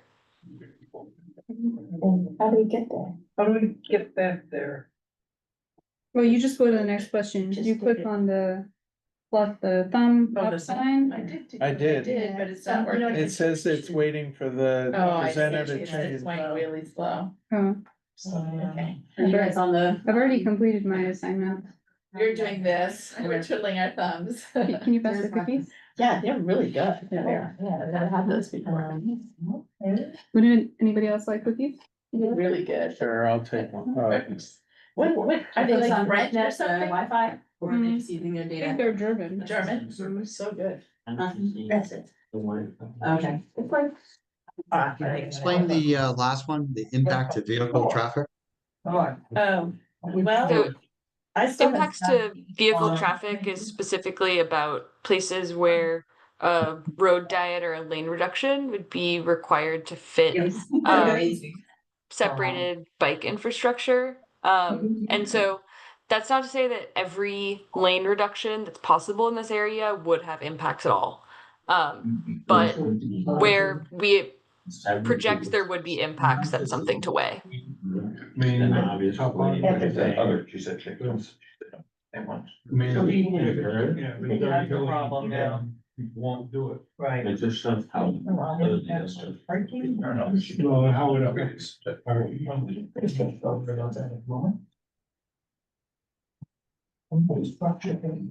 not. No, it's not that wrong. No, I don't have to take any.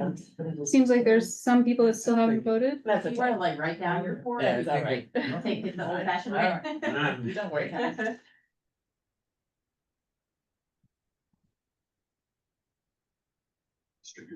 Other than directness. Nobody cares about parking. Look at the Wrong Well, audience. We're in the bicycle advisory committee meeting. Come to West Roxbury. You're gonna look different. Yeah. Come to any other meeting in Brookline. Exactly. Can I ask folks who checked connections to other destinations and to other bicycle facilities, what might some of those destinations or facilities be? Home Depot. Really? Lars Anderson Park. Yeah, Yeah. Lars That's a good Anderson one. is a big one. Yeah. Yeah. Some of the private schools in the area also serve as soccer practice fields. Park being one of them. Allendale Farm. Skyline. On Fisher Hill.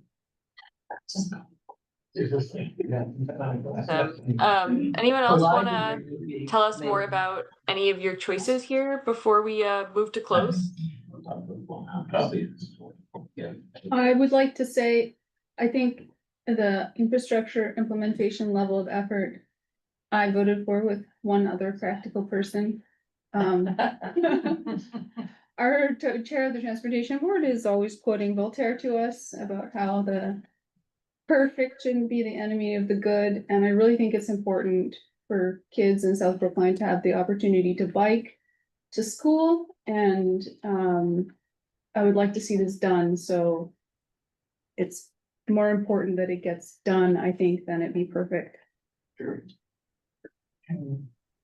I chose that because I didn't see anything about money too. So if you're thinking about how to do this, you need resources in some manner, and that means usually people and money.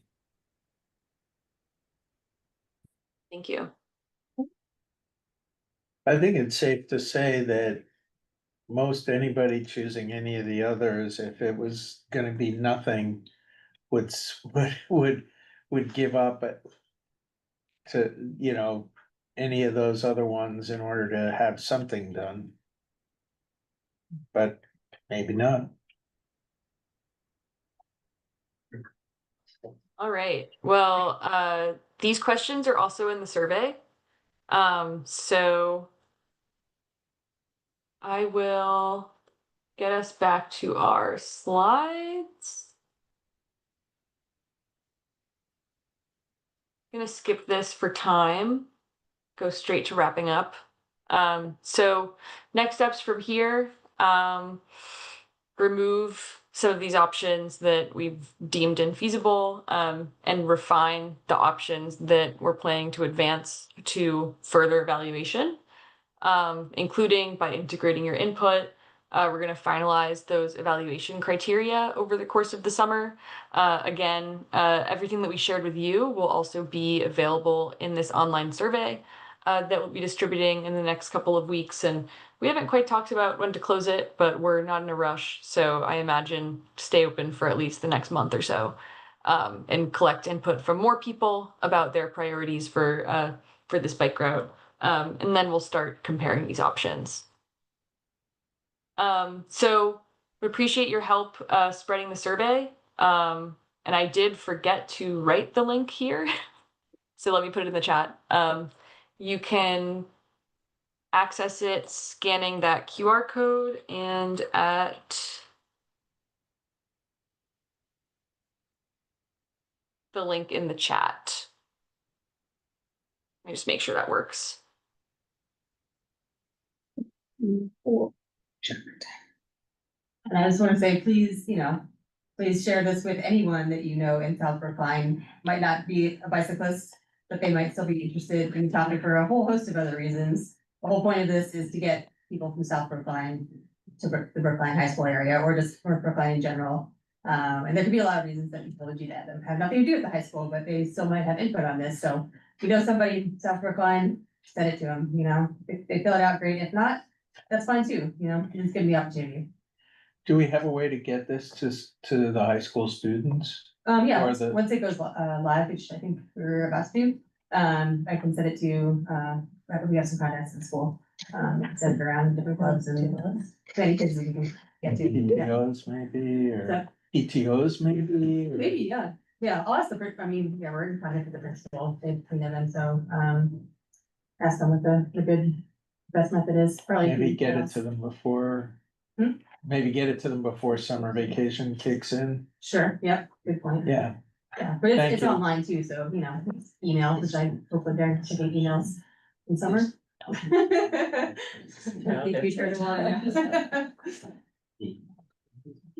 My copy that is. If there are any BHS students in the room with us now, perhaps they'd be willing to share. There's Yeah, I am at BHS right now, and I will say, I don't know how many students might actually fill out the survey because everyone's stressing about finals right now. But since I do live in South Brookline, I know a lot of people at the school from our neighborhood specifically, so I can definitely get it to them. How long does the Very survey much. take? I think it depends how many opinions one has. It's a lot of free response questions. So at the shortest, probably 5 minutes. At the longest, 10. Right. And if any of our young people have any ideas about how to reach other young people, we'll take those as well.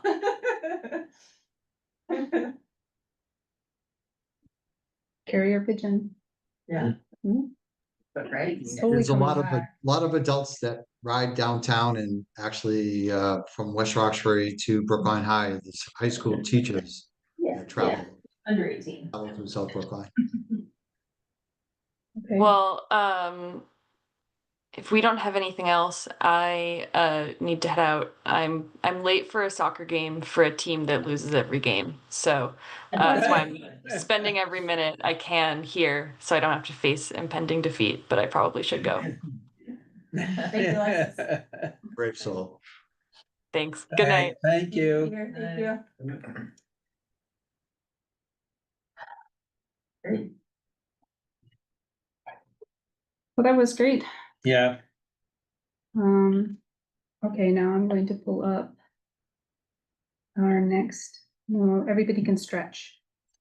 I will say just on the town side, we'll be doing some of our own sharing of the survey and reaching out to folks for input. Again, like we're trying to get broad stroke here, different people, provide opinions for lots of different reasons. So I'm gonna, and for some of those, it's gonna be about the trade-offs more than the actual bike ride itself. But we want to try to get in front of that and try to understand what the perspectives and priorities are of people who live in these areas that we're talking about too. 'Cause that matters. Yeah, great. Okay. Thanks for the stretch break. We're gonna go. Thank you very much. Thanks for coming.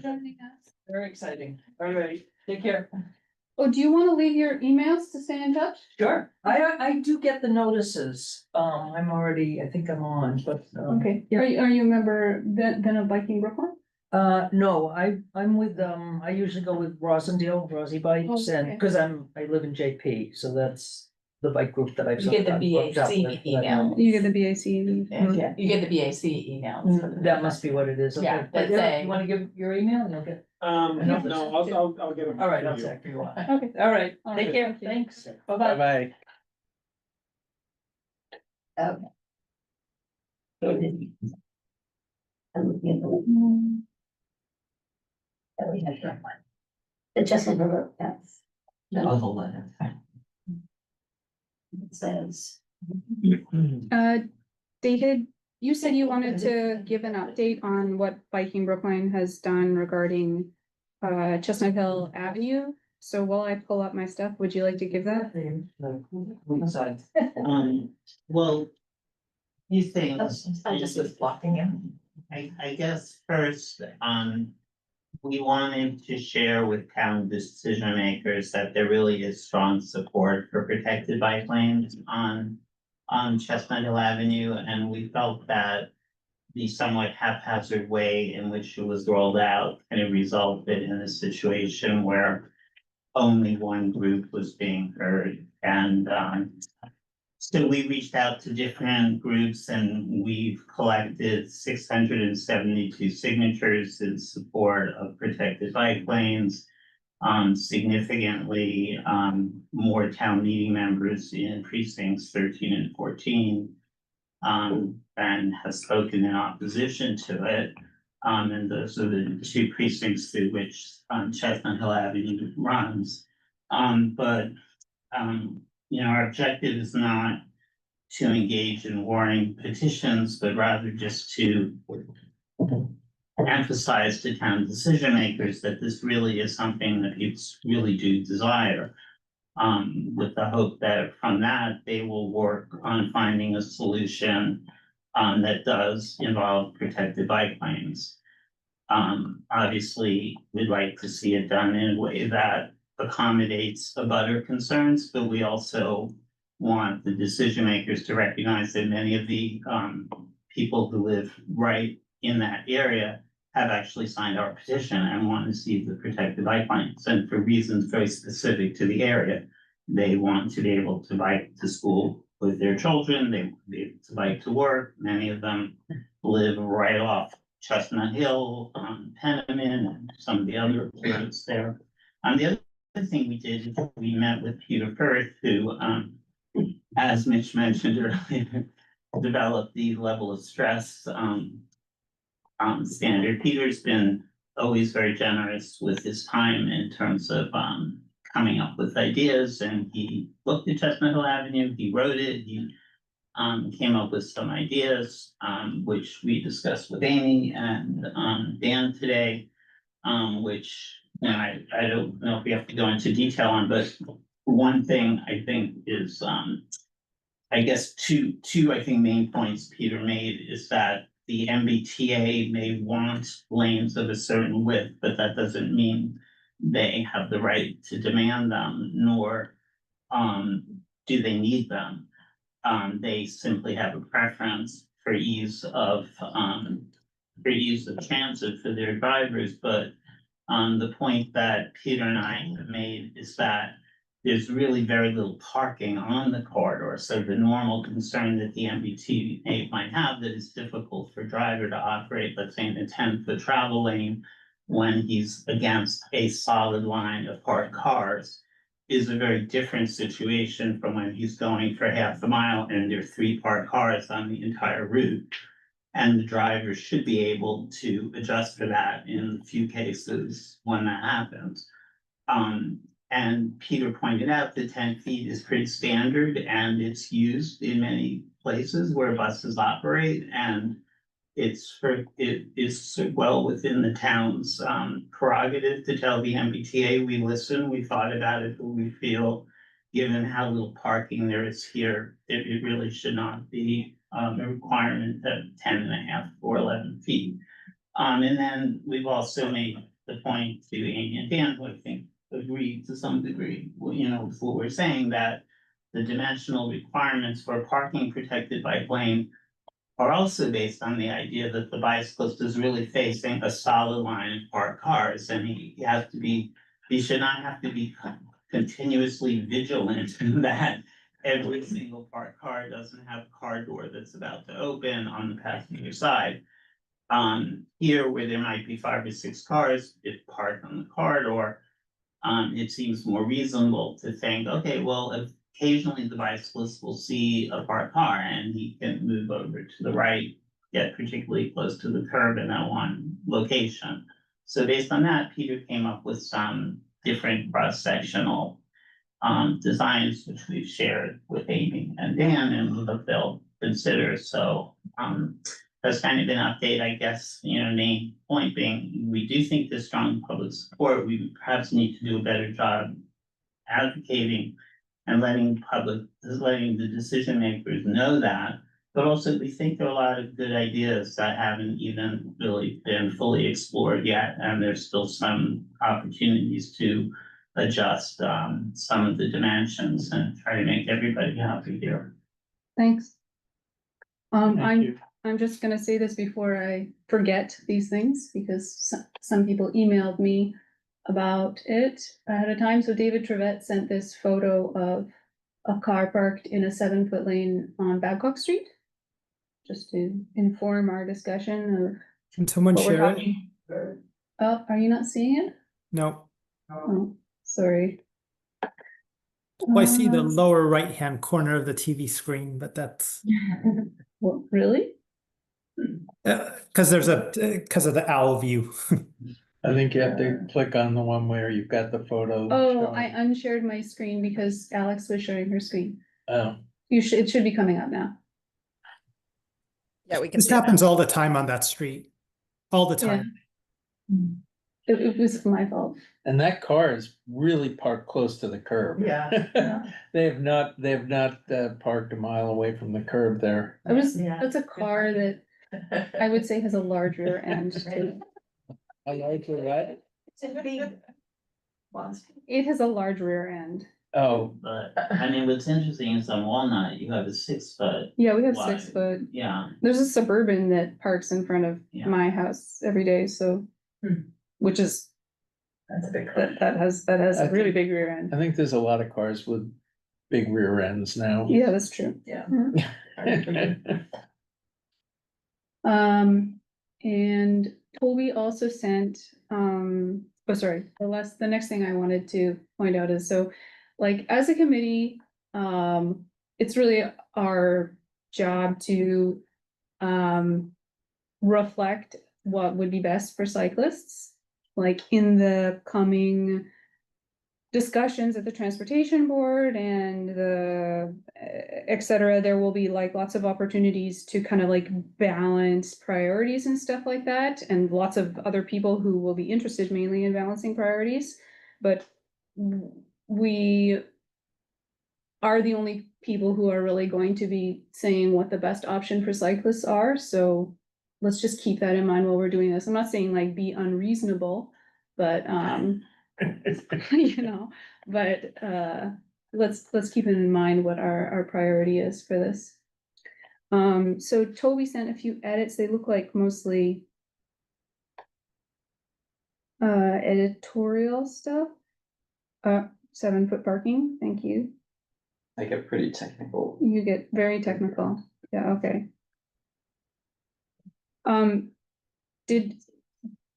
Is there anybody else in the room or online who had time to read the memo and has any specific comments about the content of the memo? I have one, I don't know if you want to do the members first. There are not a lot of people, so I would just welcome anybody chiming in who member of the public. Sure, so I think that you should, I know you're saying you want to say what's best, which I agree with, and I think that's your job.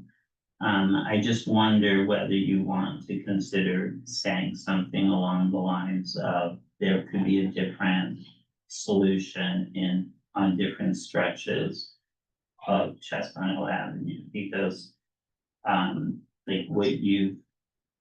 like the idea of narrowing some of the different parts of the, you know, the buffer, the bike lane, the parking, and the motor vehicle lanes. That you might do that, let's say, to accommodate parking on one stretch, like from Warren Field to Route 9, where the homes are close together, the driveways are smaller. But you might decide there's actually no reason to do that closer to Beacon Street, where the homes are farther apart, have larger driveways, and also where historically parking has actually not been allowed at all, because unlike the area where there's been some ambiguity about what that 5-foot lane is, the area is, I think it's Buckminster, or it's somewhere around Buckminster down to Beacon, says resident permit parking only, and nobody has a permit. So clearly, nobody is supposed to be parking there right now. So the letter says, for the reasons listed above, BAC strongly prefers that alternative 4 be adopted along most, if not all, of Chestnut Hill Avenue. Is that not clear enough to say that That's it. it's before Right the, there. yeah. For the reason, oh yeah, it's in bold.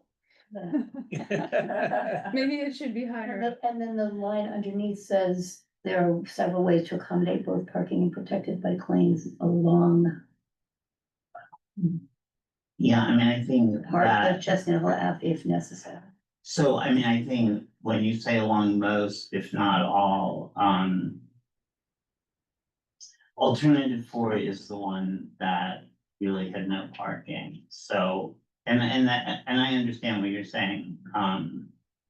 Recommend what you think is best, but I also think there was an idea maybe that we should be open to other ideas that perhaps address some of the resident concerns. And I guess if we did that. I wasn't saying that, I'd like, at least that's not how that sentence reads to me. Okay. I mean, to me, that means that that's like our preferred option. Yeah, and actually. But Yeah, and so that's good. So I mean, I guess change my along only the point corridor. is, I just wonder whether it's worth. The other way. Yeah, there you go. well, the black leaves are several ways to accommodate both parking and protected bike lanes. And then it continues, goes on to suggest a whole bunch of those. So there's this whole section. Right. This is right. like all the different things that we're suggesting. So, okay, so I mean, maybe I guess my main point is that it might be worth focusing on the fact that the road is very different from Warren Field to Beacon. Like, Okay. I mean, this is perhaps more a strategy issue in advocating, and so less for what you should write. I guess I'm just feeling like there's no reason, from my perspective, there's absolutely no reason not to have alternative 4 between Warren Field and Beacon Street. And at the same time, I can see that there might be pressure that is to, there's pressure between Warren Field and Route 9 where,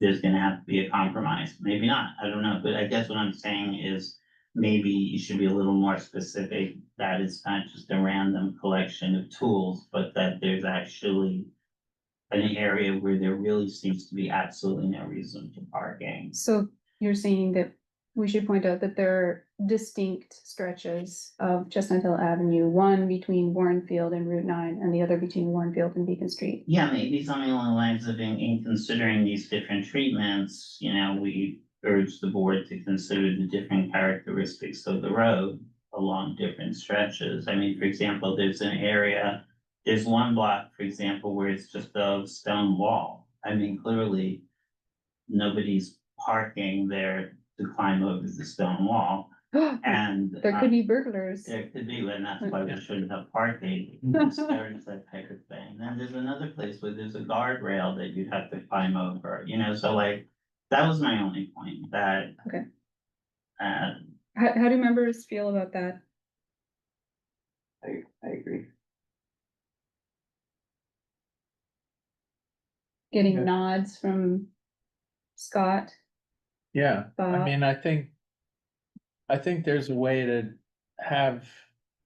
It would seem to me there's a way to have, based on what I've been looking at, that a continuous protected bike lane in both directions and accommodate parking. And remember, But it can't be parking the whole way on both sides of the street. and members online, how do you feel about that? About David's suggestion to specifically point out the difference between different sections of Chestnut Hill Avenue. I think that makes sense. I mean, that's the purpose of this group, is to consult on the plans and give feedback. I mean, the ideal is to have what's been mentioned, which is, you know, bike lanes on both sides. But then I think also pointing out the criticisms and benefits all along the route makes sense, because there may be further iterations of this, right? I do think it also helps. There was the part where the people who benefit were listed, and I would add micromobility users. There is another, I don't know if they still exist, but there's a subcommittee. And not only that, but it's a growing method of transportation. And certainly I think it helps, you know, garner more support. There are people who be sympathetic with it. So I think that was the last paragraph on the first page. You're gonna have to hold that thought while we Okay. figure out how to word this. So, can someone help me with language? So we wanna highlight the Chestnut, at the same time, I don't wanna throw part of Chestnut Hill Avenue under the bus, because there are people up there that might want bike lanes as, you know, safe bike lanes as well. So I don't wanna say that they're like really different parts of the road, cause they aren't in a way, but there is a part of the road where there's the, I don't know how to word this. Yeah, but you are basically advocating for protected bike lanes. Well, you're basically saying try to accommodate parking and do so with protected bike lanes, although somewhat compromised from a dimensional standpoint, from the ideal it looks like. And I guess what I'm saying is, So should we say that between Warren Field? I don't even know if you have to get that granular. I mean, I guess I'm just wondering. And so, I mean, I have to admit, I read this quickly, so I didn't read it like from a wording standpoint. I'm just speaking conceptually for the ideas. I wouldn't want to suggest that you have to compromise the bike lanes from Warren Field down to Beacon Street. Like, I would, because I'm saying is I would push back harder on that idea, because it will affect, you know, some of the compromises you're talking about in where you say, you know, while still allowing for parking. I mean, as we know, that gets into snow removal issues and all sorts of things, which will make them not as good. And I guess why the distance from Warren Field to Beacon is almost half the road. And yet it's a much smaller percentage of the number of residents, and their homes are much larger, the driveways are larger. So can we say something like this?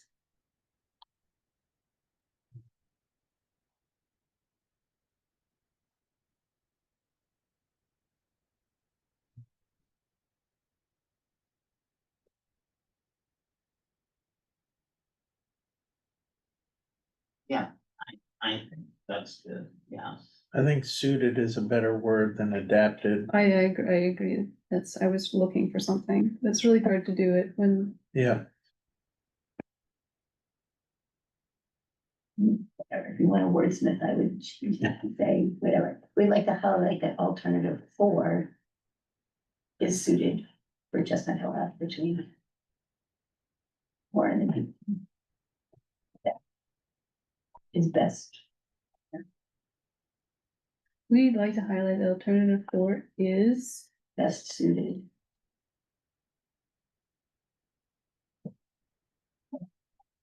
And then delete after street to becomes pardon me?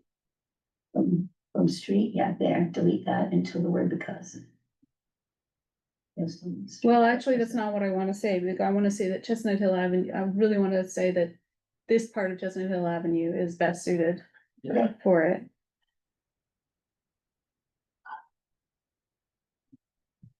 I mean, The portion of Chestnut Hill Ave between Warren and Beacon is Yeah. well suited. Whatever, appropriate. I mean, the only thing I say is maybe should be a little less oblique and maybe state specifically, you know, that this is an area that is designated for permit parking only, and the town, you know, has advised us that there have been no permits requested. You know, which we think is indicative of a low need for parking in this area. I think we're getting into the trying to solve the parking problem, which isn't the curvy low fill by Yeah, but then if that is the case, maybe then we should be more, just say we're not gonna get into the parking debate here. And just say, Which is what we recognize that there's a need for parking, but it's not the bicycle advisory. No, but it's just that. Okay, so we have Neither more, of us are members. we have more than just the sentence to The get members will through figure it in 5 minutes, so You have to know of Yeah. the after portion. portion Up there. of. So I just, members, what do you think of this sentence? Is there anything that you object to?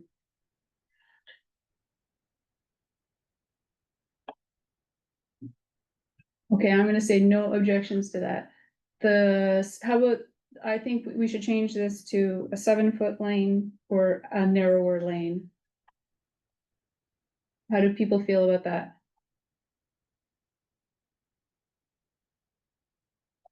So you're talking about changing 6 to 7? Yeah. I think just. Are people okay with that? I think. I'm it's just trying to fair picture say- that. Is that the wider parking so that it kind of provides a little bit more protection by a foot? I think it's like the smallest. Like it's 7-foot lane, 7-foot parking is pretty common, I think, in a lot of places in Brookline. They're standard minimum. Yeah, Okay. which, okay, The photograph that you showed That at the was 7 beginning, foot. that was 7 that foot? was 7 foot, yeah.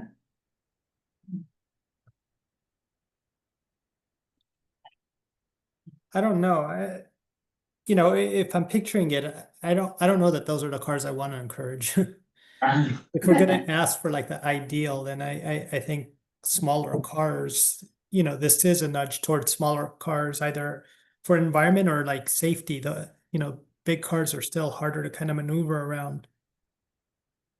I think that, but that even if you had a smaller car, 90% of people do not park that close to the curb. I mean, that person really took some time to make sure they were right up against the curb. I don't know, if you live on a street like Babcock or Walnut, that's how you park, because you don't wanna get your mirrors taken off. It's funny, when I was over in Paris, they parked so perfectly along the curb. It was amazing. I pointed out to my wife as we're walking around. I'm like, they park unbelievable over there. And they're driving stick. Yeah, I mean, they're just tight right to the, literally like inches from the curb. Okay, so we're just gonna go by thumbs up, thumbs down for 6 foot versus 7 foot recommendation. Or we can just say narrower parking spaces. So Amy, is 6 foot workable? No, I can tell you right now, I mean, I know that's on Walnut, but you have right there the volume difference and, which also tells me I was way off in my earlier estimation, so sorry about that. Yeah. Yeah, we would never do that on high volume street like Chestnut Hill Ave, we would never do 6. So just to show of hands, I just wanna get through this, please. 7 foot, 6 foot, please. What do you mean? What are we raising? If I raise my hand, am I saying 6 or 7? You're saying 7. Okay. Okay, people online? Emily, Amanda. Okay, Anthony. You still count even if you disagree, we still wanna hear it. I'm just not gonna put my thumbs up. Right, that was the vote, right, is either thumbs up or not, so. No, yeah. you were fine.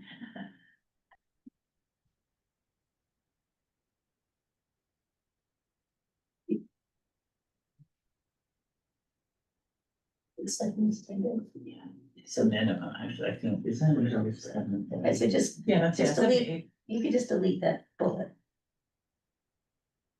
Well, maybe emphasize not a, you know. Okay. So Toby, you sent comments in your, Yes. on bicycles. This is something that, Anthony also said.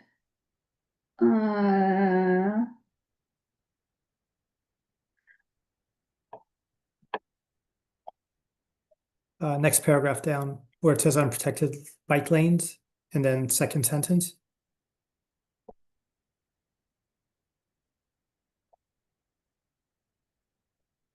Bicycles or micro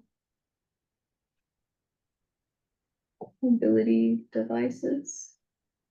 It's such a, I feel like I work for the federal government every time I write this word, Which one? micro mobility devices.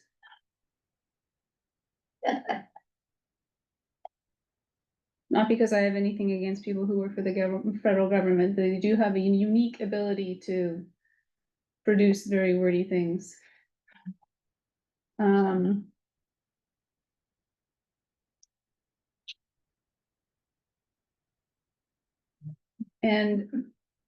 do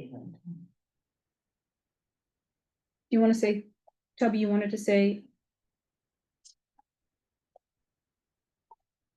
I mean, I don't know if, While creating safety benefits for everyone? I think that's where.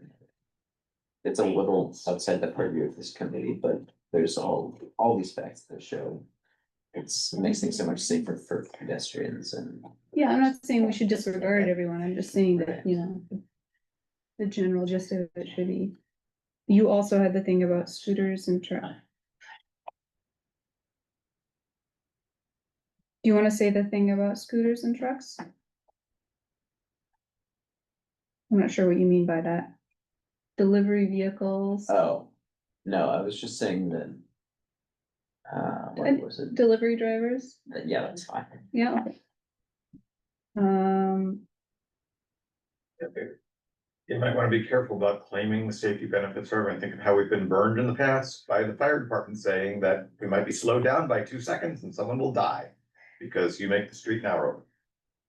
You know, I mean, if you don't have to claim it, But I think I disagree with that. I agree with it too, but it's an argument that's gonna be brought up when you make a claim for other people without And do full they proof. transfer? I mean, it depends on the situation. I'm unconcerned about this. I know how many people in Brookline die from traffic accidents and how many people die in house fires. Like a hard barrier, so like, sorry, I'll speak for everyone here. Yeah. Yeah, so we.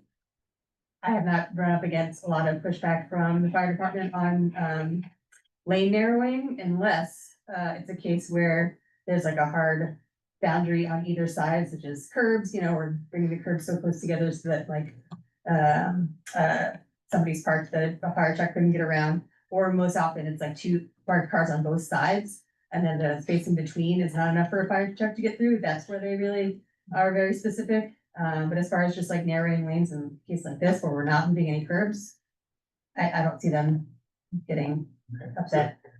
we're not, yeah, probably not gonna have a lot of parked cars on both sides of the street at any point, so. Also, from what I understand, there are no lane reductions in this. There's like, you don't actually think that it would take people longer to travel Chestnut Hill Avenue. Yeah, no, definitely not. That's kind of a misconception. A lot of people think about narrower lanes and like, oh, it's gonna add congestion, like.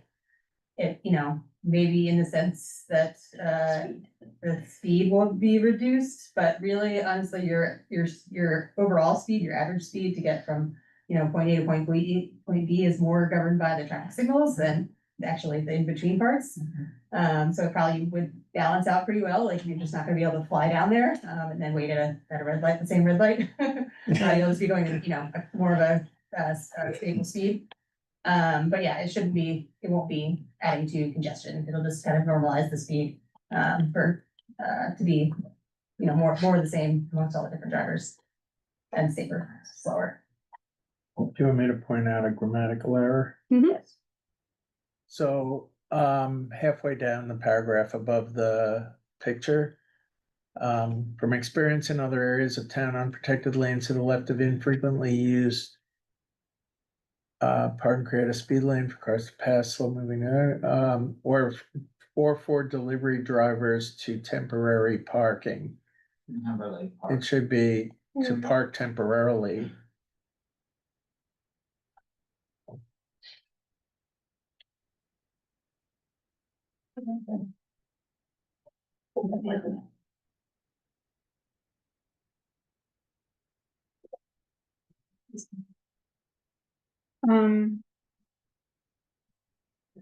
Lauren, you also sent me a picture. I forgot to. Oh, it's in there. That is the picture. The example of, Oh, this is the same Yeah. picture. Oh, okay. That's the Oh, great. yeah, I mean, you can take it out. I felt like, I think you. I felt, But people were, at the last meeting, there was a lot of discussion about the distance between bollards. right. Oh, no. I wasn't, somehow I remembered wrongly, but. And so that's an example of showing how it can vary. Different parts of the way. Toby, am I missing anything from your comments? I don't think so.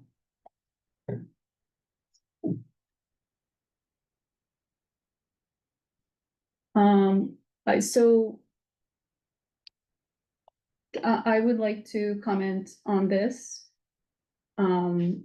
Especially in light of David's conversations with. Professor Firth, and also just like the observation that 10-foot wide lanes exist in a lot of places.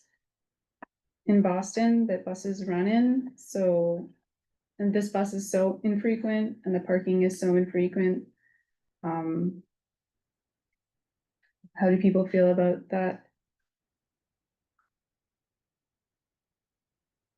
Does it impact? Does anybody disagree with recommending it or?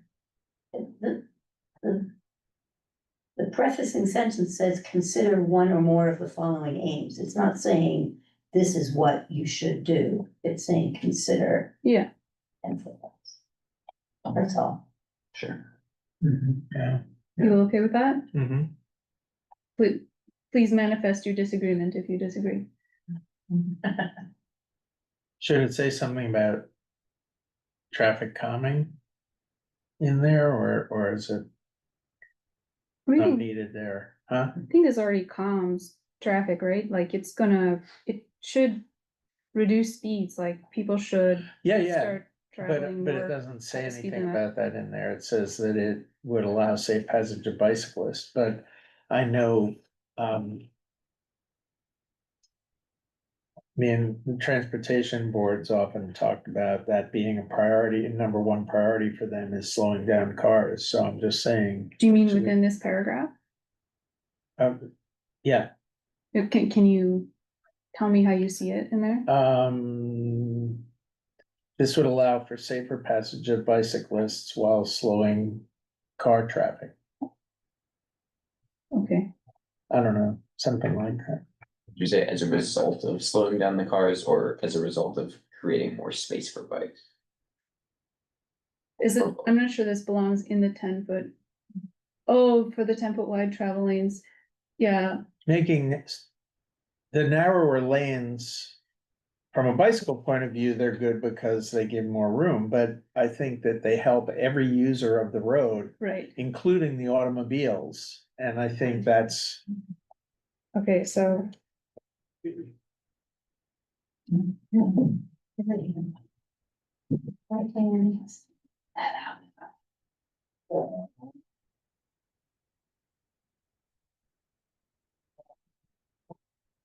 just safer roads for all users.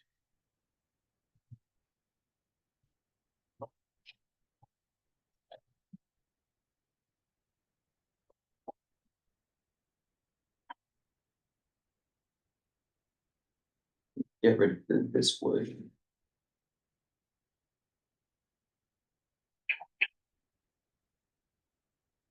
Handle that. There.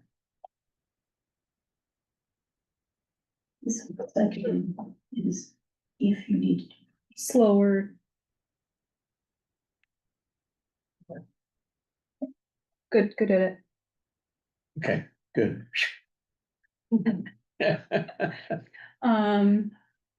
Okay. Anybody else? Does anybody else have comments on this? On, not, I mean, not on this paragraph, but on the remainder of the memo. People feel excited to sign their names at the bottom? Oh, yes. Yes. Okay, just because we have to. Oh, did I accidentally put a space in? Okay, so I'm just going to record. So Myrtla and Barbara are couldn't make it today. So that leaves the 7 of us left to vote on it. So please vote. Someone make a motion to vote. I move to have the Bicycle Advisory Committee sign this memo. Seconded. Someone, thank you. Okay, so just by roll call. Toby, Yes. Yes. Yes. ULL. got Really it? close, ULL. Oh. MCC ULL. Easy, you, Yeah, instead of the O. There you go. Ah. Perfect. thank you. Bob already said yes. I'm saying yes. Toby said yes. He's already there. Oh, Uh, so he is. Anthony, Amanda, Yes. Yes.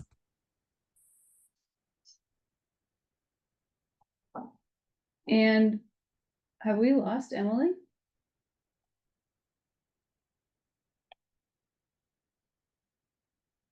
We appear to have lost Emily.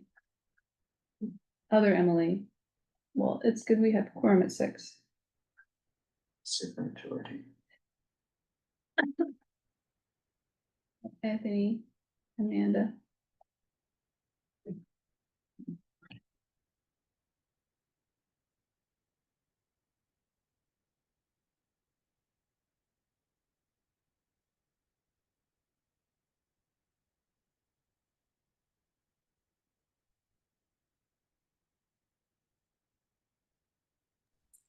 While you're typing that, we forgot to say it earlier, but Anthony's bike parking article passed overwhelmingly at town meeting. Yes, he wanted to thank him. Thank you, Anthony. Thank you. Yeah, that was a lonely road. Thank you very much. You're welcome. There was a lot of good testimony then, and then there was a couple of town meeting members who also had good points. They didn't get to it, which I think was fine from the overall perspective that, you know, the vote was called early. But there was a couple of other town meeting members that I don't usually see their names. They're first timers that had really good points about this. Thank you, everyone. Please remember to share widely the South Brookline study. We don't have a link to it yet, right? I have a link in my notes, but she shared a bit.ly link. Oh, okay. I I'll didn't realize follow, that. I'll follow up with an email to people Okay, thanks. if you don't want to read the minutes. Of course I wanna read the minutes. Why wouldn't I wanna read the minutes? Okay, I'm adjourning the Bicycle Advisory Committee for the 11th. Thank you very much, everyone. Thank you. Night. Good night. I was in my office preparing and chilling out and listening. Yeah. Maybe that was really Jesse Hefter's, Yeah. not Brenda. Oh, I didn't, I mean, we were just. discussing- incognito? I don't know what, huh? We were discussing. Incognito? Never said a word. No, they didn't. Well, she said she was interested to see what we were saying. Yeah, Yeah. there's, Oh, yeah, that's right. She did. they are 100%. Yeah, I was like, well, that's really important. And it's like, How do I save the transcript? It's online, right? yeah, it'll be Yeah. part of the, it'll be recording and see when you press record and then